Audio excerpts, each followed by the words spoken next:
be honest, I'm sure that Sir Harry is probably a little bit jealous that it looks like William's poached one of his top people. I think there will be a little bit of resentment. As I say, we don't know whether they've had a falling out. It could well be that he's managed to stay friends with both parties. If he's a great guy who's doing great work, it could well be that Harry will just say, well, fair enough, he's doing good work with the Earthshot Prize. But I wouldn't be surprised if he's a little bit jealous. I mean, some other people have been put in a difficult position by this. The Duke of Westminster, who's very much a friend of both, maintained friendships with both Harry and with William. Well, Jose Andrews is not exactly a household name to most of us, but he's very well known to Harry and Meghan. He's been a close friend of them for 4 years. He's a celebrity chef, but he's also a great humanitarian. He's done some tremendous work with charities, helping people in disaster areas to supply food to them. He's even been nominated for a Nobel Peace Prize. And so he's someone who Harry and Meghan, I think, have really loved having as a friend. It now turns out that he's going to go on the committee of the Earthshot Prize, which, of course, is Prince William's very much his pet project for getting great ideas to help the environment and other green issues. And he'll actually be alongside such luminaries as Sir David Attenborough. So it's a very important post.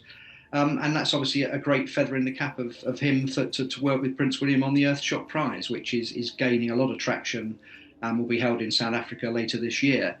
Now, we don't know whether this means that he's fallen out, so whether Jose has fallen out with Harry and Meghan. It's possible, and in normal scheme of things, it would be a good thing if he was still friends with both. But I think it kind of fits a pattern that we're starting to see some people who are starting, if you like, to sort of edge away from Harry and Meghan and get back more in contact with William and Kate, and indeed the King and other members of the royal family. I mean, other people who come to mind, for example, are the Beckhams, who have apparently, they went to Harry and Meghan's wedding, but they apparently seem to have fallen out with them. And David Beckham, who many believe is obviously after a knighthood, they think he'd like to get one of those eventually, but he's very much working with the King's Trust now and seems to have his feet firmly in the royal family camp. We don't seem to see so much of people like the Clooneys and Elton John with Harry and Meghan anymore. So it does make you wonder whether or not Jose is one of the latest celebrities, if you like, who've realised that possibly Harry and Meghan's star has waned a bit, and they're better off working with the conventional royals. We all know at the moment that the rift between Harry and his family is very, very wide. No chance for reconciliation in the near future. We saw that just a few days ago when William and Harry were even in the same room at the memorial service for Lord Fellows, their uncle, and didn't even speak apparently. So there's no chance of a reconciliation there.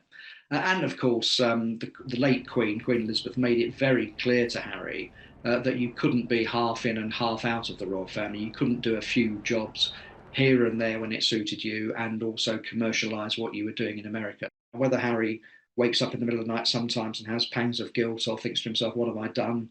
Who knows? Only he knows what's going on in his mind. But I don't think the British public are going to forgive him for that very quickly. I personally don't think that William is ever going to forgive his brother. And so that's a long-term problem.